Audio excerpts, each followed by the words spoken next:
Swing trading का एक ऐसा प्रॉफिटेबल स्ट्रेटजी जो आपके पैसे को डबल कर सकता है एक महीने में। वो कौन सा स्ट्रेटजी है? क्या वो सच में एक महीने में आपके पैसे को डबल कर सकता है? मैं प्रूफ के साथ आपको दिखाऊंगा। पहले हम लोग समझते हैं ये स्ट्रेटजी क्या है, ये काम कैसे करता है और इस स्ट्रेटजी के लिए स्टॉक को कैसे ढूंढते हैं, इसका प्रोज एंड कॉन्स क्या है। तो इस स्ट्रेटजी को बोलते हैं आईपीओ बेस्ड स्ट्रेटजी। पहले आपको मैं समझाता हूँ नोट्स पे कि यह स्ट्रेटजी होता क्या है। तो जब कोई भी कंपनी स्टॉक मार्केट में लिस्ट होती है तो उसके बाद वो क्या होता है, वो कंपनी अगर मान लो वो कंपनी 10 से 20% या 30% का लिस्टिंग गेन दिया, उसके बाद क्या होगा, लोग क्या करेंगे, लोग धीरे धीरे करके पैसा निकालना चालू करेंगे। लोग आईपीओ के लिए कहाँ से पैसा लाते हैं? ज़्यादातर लोग क्या करते हैं, अपने जो उनका जो स्टॉक है उसी को सेल करते हैं, फिर जाके वो आईपीओ अप्लाई करते हैं उसी पैसा से। तो रिटेलर के पास एक फिक्स पैसा, ऐसा नहीं कि वो आईपीओ के लिए एक्स्ट्रा कहीं और से पैसा लाएगा।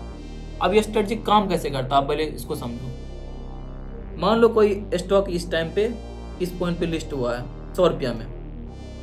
अब क्या होगा, जो पहला कैंडल है वो रेड कैंडल होना चाहिए। ये आपको याद रखना है कि जो पहला कैंडल है वो हमेशा रेड कैंडल होना चाहिए। और आपका जो टाइम फ्रेम है, टाइम फ्रेम आपका 1 डे होना चाहिए। अब उसके बाद क्या करेंगे, लोग उस आईपीओ से अपना पैसा निकालना चालू करेंगे। जब निकालना चालू करेंगे तो क्या होगा, ये धीरे धीरे करके गिरेगा। अब फिर ये 10 दिन 12 दिन में क्या हो जाएगा, ये शांत हो जाएगा, एकदम शांत हो जाएगा।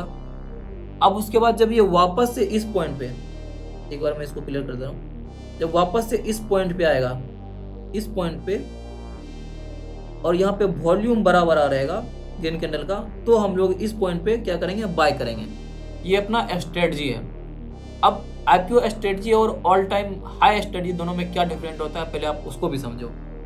अब क्या होता है, कई बार, इसको मैं हटा देता हूँ, अगर स्टॉक जैसे अगर आईपीओ लिस्टिंग हुआ और क्या हुआ, वो ऊपर चला गया, ऊपर जाने के बाद फिर नीचे आ गया, और जब ये वापस से जाएगा इसी पॉइंट पे, तो हम लोग इसको आईपीओ स्ट्रेटजी नहीं बोलेंगे। मैंने क्या बोला, जो पहला कैंडल होना चाहिए वो रेड कैंडल होना चाहिए, और उसके बाद धीरे धीरे करके स्टॉक गिरना चाहिए। गिरेगा तभी तो लोग पैसा निकालेंगे। ये ऑल टाइम हाई होगी, ये आईपीओ स्ट्रेटजी नहीं हुआ, तो इसको आप आईपीओ स्ट्रेटजी नहीं बोल सकते हो। बहुत बार ऐसा होता है कि ऑल टाइम हाई ब्रेकआउट पे भी कुछ मूव मिल जाता है, बट बहुत बड़ा मूव कि आपके पैसे को डबल कर दे, ऐसा मूव आपको नहीं मिलेगा। ये हो गया। अगर वो गिरा और गिरने के बाद 2 से 3 दिनों में ऊपर चला जाता है, यहाँ से गिरा और 2-3 दिनों में ऊपर चला जाता है, फिर ब्रेकआउट होता है, उसको भी हम लोग आईपीओ स्ट्रेटजी नहीं मानेंगे। ये एक रूल है, क्योंकि 2-3 दिनों में क्या होता है, मार्केट या वो स्टॉक शांत नहीं होता है। मिनिमम कम से कम 10 से 12 दिन तक के बाद वो ब्रेकआउट दे, उसको हम लोग बोलेंगे आईपीओ स्ट्रेटजी। अब ये चार्ट पे कैसा दिखता है और कैसे ट्रेड करना है, इसको मैं आपको समझाता हूँ। तो चलना है ट्रेडिंग व्यू पे। अब एक एग्जांपल लेता हूँ, मैं आपको दिखाता हूँ कि आईपीओ स्ट्रेटजी जिस पे मैंने ट्रेड किया था, वो कुछ एग्जांपल मैं आपको दिखा रहा हूँ। पहला एग्जांपल लेते हैं हम लोग आजाद इंजीनियरिंग का। अब देखो, ये जो स्टॉक है इस टाइम पे आईपीओ लिस्ट हुआ। लिस्ट होने के बाद मैंने आपको क्या बोला, जो पहला कैंडल होना चाहिए वो रेड होना चाहिए, पहला कैंडल रेड है। जो वॉल्यूम है वो ड्राई होना चाहिए, वॉल्यूम भी ड्राई है, रेड कैंडल का सारा वॉल्यूम ड्राई है। मिनिमम 10 से 12 दिन के बाद वो ब्रेकआउट देना चाहिए। ये 10 से 12 दिन आराम से हो गया, यहाँ 15 दिन के आसपास। उसके बाद जब ये ब्रेकआउट दे, आपको क्या करना है, आपको इस पॉइंट को मार्क करना है। अब जब इसको ब्रेकआउट दे तो इसका वॉल्यूम होना चाहिए अच्छा खासा। अब इसका देखो वॉल्यूम भी अच्छा है। अब आपको इस पॉइंट पे करना है एंट्री। एसएल रखना है इसके जस्ट नीचे 3 से 4%, उससे ज़्यादा भी नहीं, 4 से हाईएस्ट 5% से ज़्यादा आपको यहाँ पे एसएल नहीं रखना है। और इसमें क्या है, इसमें आपको टारगेट नहीं पता है, क्योंकि ये ऑलरेडी स्टॉक लिस्टिंग हुआ है। तो आपको क्या करना है, आपको टारगेट को ट्रेल करना है। आप 20 EMA से ट्रेल कर सकते हो। मान लो आपने क्या किया, इस ब्रेकआउट पे ट्रेड किया और ये स्टॉक चला गया 10-12% ऊपर और उसके बाद गिरने लगा, तो आपको क्या करना है, कॉस्ट टू कॉस्ट निकल जाना बिना लॉस के। और अगर ट्रेल करना है, अगर मान लो 10 से 20-30 चला गया, तो आपको 20 EMA से ट्रेल करते रहना है। जब 20 EMA के नीचे रेड कैंडल क्लोज दे देगा तो आपको एग्जिट करना। आपको दूसरा एग्जांपल दिखाता हूं। दूसरा एग्जांपल है प्लेटिनम इंडस्ट्रीज। अब आप इसमें देखो, ये स्टॉक क्या हुआ, इस टाइम पे लिस्टिंग हुआ और इसको हम लोग क्या करेंगे, पहले मार्क करेंगे। अभी आप पहले स्ट्रेटजी को समझो, ये सारा स्टॉक्स कैसे ढूंढना है वो भी मैं आपको सिखा दूंगा। अब क्या हुआ, अब देखो जो नीचे जो पॉइंट है, रेड कैंडल का वॉल्यूम छोटा छोटा है, हर जगह रेड कैंडल का वॉल्यूम छोटा छोटा है। ये बढ़ गया क्योंकि ये अर्निंग आ गया था इस टाइम पे। और ग्रीन कैंडल का वॉल्यूम बराबर होना चाहिए। आपको वॉल्यूम भी देखते रहना चाहिए कि जब कोई स्टॉक गिरे तो उसका वॉल्यूम करना होना चाहिए और ब्रेकआउट पे वॉल्यूम ग्रीन कैंडल का बड़ा होना चाहिए। अब इस पॉइंट पे इसने ब्रेकआउट दिया। अब इस पॉइंट पे आप वॉल्यूम देखो ग्रीन कैंडल का कितना बड़ा बड़ा वॉल्यूम है।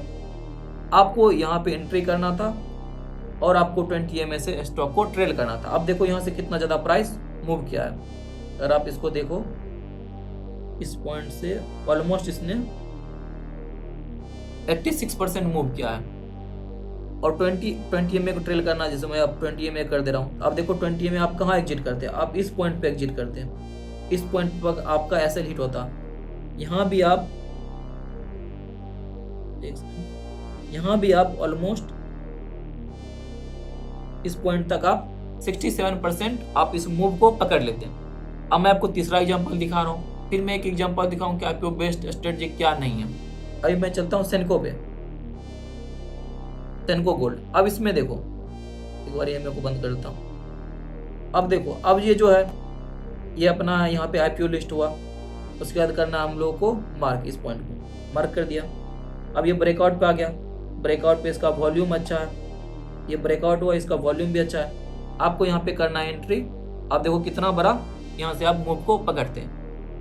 अब देखो IPO बेस्ड स्ट्रेटजी क्या नहीं है वो दिखा रहा हूँ आपको, एक एग्जांपल से आपको अच्छे से क्लियर कर दे रहा हूँ कॉन्सेप्ट। ABDL का एग्जांपल लेते हैं। अब ये जो स्टॉक है, मैंने आपको क्या बोला, IPO लिस्ट होने के बाद पहला कैंडल रेड होना चाहिए, उसके बाद वो नीचे गिरते रहना चाहिए, ऊपर नहीं जाना चाहिए। अगर ऊपर चला गया तो वो IPO बेस्ड स्ट्रेटजी नहीं है, वो ऑल टाइम हाई स्ट्रेटजी है। ये जो है अगर इस पॉइंट को मार्क करते हुए क्या है, वो ऑल टाइम हाई स्ट्रेटजी, वो अपना IPO बेस्ड स्ट्रेटजी नहीं है। आप यहाँ पे देखो इसने क्या किया, इस पॉइंट को करने के बाद क्या हुआ, यहाँ से जाके फेल हो गया। तो इसको क्या है, ट्रेड नहीं करना। अगर इस पॉइंट से जब ये लिस्टिंग हुआ और इस पॉइंट से ये गिरता, 10-12 दिन कंसोलिडेट करता, फिर इस पॉइंट को जब ब्रेक करता, तो हम लोग उसको बोलते हैं IPO बेस्ड स्ट्रेटजी। एक और आपको एग्जांपल दिखाता हूँ। हम लोग चलते हैं नेटवेब पे, नेटवेब। अब आप इसको देखो, अगर हम लोग इसको देखें, यहाँ पे क्या करेंगे, पहले हम लोग मार्क करेंगे।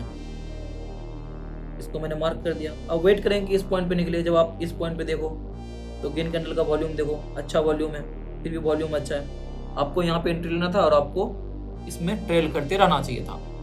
ये कुछ एग्जाम्पल हो गया। अब मेन पॉइंट आता है कि इसको ढूंढना कैसे है, इन सारे स्टॉक्स को ढूंढना कैसे है। इसके लिए आपको जाना है गूगल पे। गूगल पे जाने के बाद आपको सर्च करना है। आपको यहाँ सर्च करना है new listed IPO, new listed IPO। अब ये 2 नंबर पे आ गया मनी कंट्रोल का वेबसाइट। आपको यहाँ पे क्लिक करना है। इसमें 2 टाइप का IPO है, एक है मेन लाइन और दूसरा है एक SME IPO। SME IPO क्या होता है, वो छोटा IPO होता है, वो 25 करोड़ से बड़ा वो कंपनी नहीं होना चाहिए, उसको SME IPO बोलते हैं। SME IPO का रूल्स अलग है। आपको SME IPO को क्या करना है, यहाँ पे इग्नोर करना है। अब आपको देखना है लिस्टिंग गेन पे आप क्लिक करो। ये सबसे ज़्यादा लिस्टिंग गेन आ गया। मिनिमम 20% तो वो लिस्टिंग गेन देना चाहिए। उस सिर्फ स्टॉक को, उस IPO को सिर्फ आपको जाके चार्ट देखना है। अब जो पहला IPO है KRN हिट एक्सचेंज, हम लोग इसके चार्ट पे चलेंगे। ये देख लिए। अब ट्रेडिंग पे चलना और सर्च करना है KRN हिट एक्सचेंज। अब जैसे ये स्टॉक, ये IPO मिल गया आपको। अब देखो ये अपना रूल फॉलो कर रहा है। ये जो है पहला कैंडल रेड कैंडल, उसके बाद मार्केट नीचे आया। अभी तक ये हाई को नहीं तोड़ा, 10 दिन होना चाहिए, अभी 10 दिन है। अब क्या करेंगे, हम लोग इसके हाईएस्ट पॉइंट को मार्क करेंगे। ये हो गया इसका हाईएस्ट पॉइंट। अब जिस दिन भी ये क्या करेगा, आपको इस पे अलर्ट लगा देना। आप यहाँ पे जाओ और इस पे अलर्ट लगा दो। अब अलर्ट लगे, अब जिस दिन भी ये प्राइस जब क्रॉस करेगा तो आपको ट्रेडिंग व्यू के साइड से नोटिफिकेशन आ जाए कि ये जो स्टॉक है इसका प्राइस क्रॉस हो रहा है। आपको क्या करना है, एंट्री कर देना है वॉल्यूम को देख के। ये हो गया IPO बेस्ड स्ट्रेटजी। अगर आपको ये स्ट्रेटजी अच्छा लगा है तो आप इसका जाकर बैक टेस्ट करो, फिर आप कुछ ट्रेड करो। आपको फिर धीरे धीरे करके कॉन्फिडेंस गेन हो जाएगा, इसके बारे में सब कुछ पता चल जाएगा। ये स्ट्रेटजी कब फेल होता है, कब सक्सेसफुल होता है। तो ऐसे वीडियोज़ के लिए आप हमारे चैनल को सब्सक्राइब कीजिए और इस वीडियो को लाइक कीजिए। हम लोग नेक्स्ट वीडियो में मिलते हैं एक नेक्स्ट अगले ही अच्छे स्ट्रेटजी के साथ, जो जिसका एक्यूरेसी 75 to 80% हो।